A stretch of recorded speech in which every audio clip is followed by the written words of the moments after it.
Soalan muka surat 27, soalan 13. Raja sebelum menunjukkan dua perangai ortografi bagi sebuah objek, lukis pengorakan penuh pembukaan bagi objek itu. KK ialah kelip. Okay, jadi untuk soalan ni sama juga kamu perlu labelkan ikut arah jam. Ini KK. Jadi ini ialah 1, ini ialah 2, ini ialah 3 dan ini adalah 4. Mesti ikut arah jam untuk dapatkan bentangan dalaman sebab kamu buat bentangan dalaman. Okay, lepas tu sama juga kamu buatkan garis di bawah. Kemudian buat garis menegak. Ikut tinggi ya, ikut tinggi yang diberikan. Okay, kemudian kamu pindahkan K ke 1. K ke 1.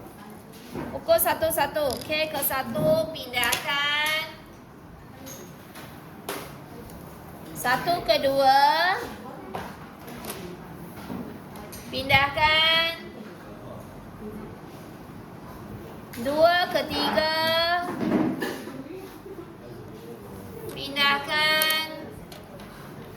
3 ke 4 pindahkan. 4 balik semula ke K, pindahkan.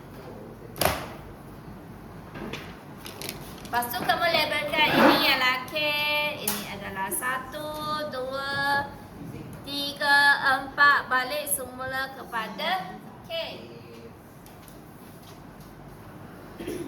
Kemudian, okey, unjukkan tinggi. Lepas tu, kalau kamu tak nak keliru kan, lebih baik kamu lukiskan garisan pandangan atas ke pandangan hadapan. Bila kamu lukis garis, kamu boleh kurangkan kesilapan kamu. Sebab kadang-kadang kita buat kesilapan, careless mistake. Bila kamu lukis, kamu boleh kurangkan masalah ini. Sebab kadang-kadang tak tahu kenapa mata tu boleh nampak sengit lepas kita dapat tinggi yang salah. Bila kita sudah lukis, kita akan dapatkan tinggi yang betul. Okey, jadi kita lukiskanlah. Lepas tu kita lukiskan garisan lipatan juga. Tapi kita lukis gunakan garisan binaan dulu sebab tingginya lain-lain. Tinggi lain-lain.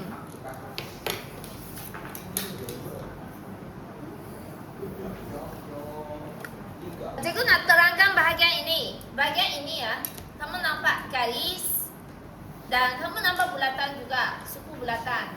Okey, apa maksudnya? Kenapa sini ada suku bulatan macam ni? Kamu perlu tahu. Sebab kadang-kadang kamu memang akan jumpa soalan macam ini. Ini ada garis, tapi ini adalah suku bulatan. Jadi bentuk di sini suku bulatan ke segi 4. Okey, kalau ini ada suku bulatan dan sini ada garis, maksudnya bahagian sini untuk permukaan ini, permukaan satu ke K kan. Permukaan ini ada satu suku bulatan. Okey. Lepas tu yang garis yang kamu nampak ni adalah bahagian belakang. Bahagian belakang. Okey. Kalau yang suku bulatan ini ialah dotted line maksudnya suku bulatan ada di permukaan 2, 3 lah. Tapi memandangkan ini adalah garisan penuh, maksudnya suku bulatan ini ada di permukaan 1 ke K. Okay, jadi kita lukiskan dulu ini 1, 2, 1. Kita mula dengan K. Jangan keliru Kita sentiasa mula dengan K. K ialah ini. K tinggi ini kan. Sebab bawah sudah ada. Tingginya sini. Jadi untuk K ni kamu unjukkan ini K. Ini tinggi untuk K. Lepas tu 1 pula. 1 ini 1. Okay. Jadi K sambung ke tinggi untuk 1. Dari tinggi K sambung ke tinggi untuk 1. Bentuk macam ni. Lepas tu okey, 2 pula. Mana 2? 2 sini. Sini 2 kan? 2 tinggi yang ini. 2 tinggi yang ini sama dengan 1. Jadi ini Kaisar mengufuk. Ini untuk 2. 3 pula. 3 ada di mana? 3 ada di sini. Tingginya ada di sini kan? Jadi dari sini kita buatkan garisan unjuran ke garisan nombor 3. Sini. Okay, 2, 3 kamu sambung.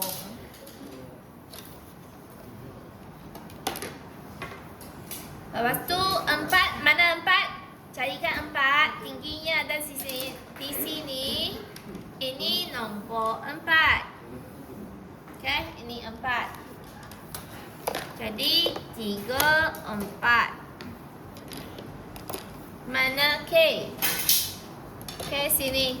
Kita panjangkan K sampai dapatkan tinggi untuk K. 4 ke K.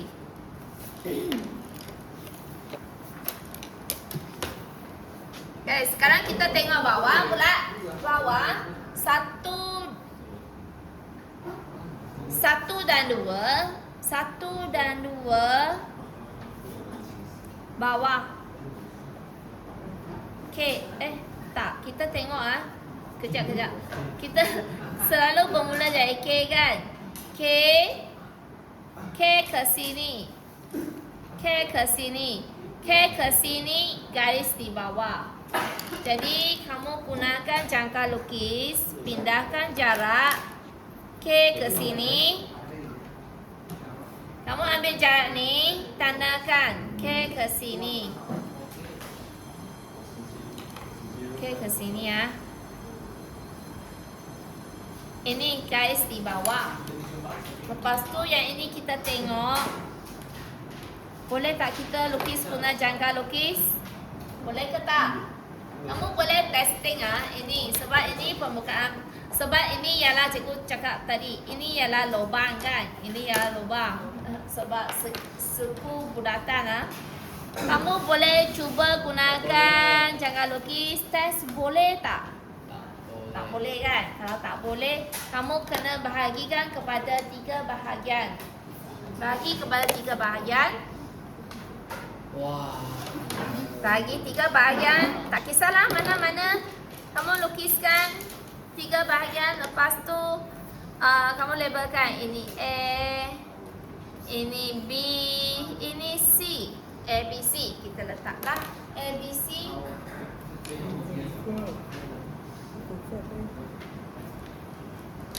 Dan kamu pindahkan dari K ke A. K ke A. Jadi kamu pindahkan dari sini. K ke A. Tandakan dulu. Ini ialah A. Okay, kemudian K selalu dari K K ke B. K ke B, kita pindah ke sini. K ke B. Kemudian K ke C. K ke C kita pindahkan K ke C.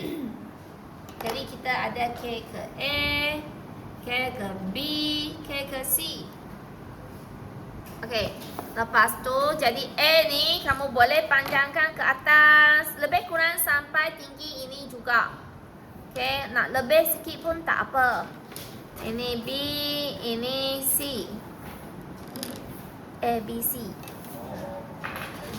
Kemudian kamu pindahkan tinggi. Tinggi tinggi ini untuk A. Ini untuk B. Dan ini untuk C. Kena satu lagi. Ini yang hujung ni. Nombor 1 ni. Nombor 1 ni pun kamu kena unjurkan ke sini.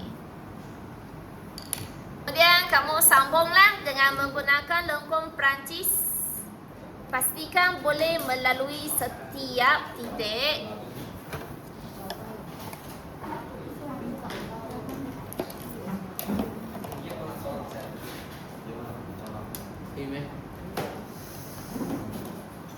Okay, lukis melalui setiap titik. Okay, yang lain tinggi yang sama kan. Jadi yang lain tu Nombor 1 ni kita anggaplah bawah sebab kita memang tak dapat tengok dari depan. Kita anggap nombor 1 di bawah. Nombor 2 ni pun bawah. Nombor 3 memang bawah. Nombor 4 bawah. K pun bawah. Sebab okey, jadi kita lukiskan garis dari 1 ke K. Dari 1 ke K. Jadi kita lukiskan garisan lipatan sebab ini adalah prisma.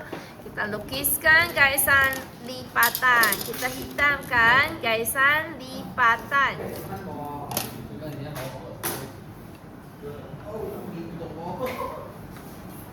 Kamu perlu pindahkan tinggi.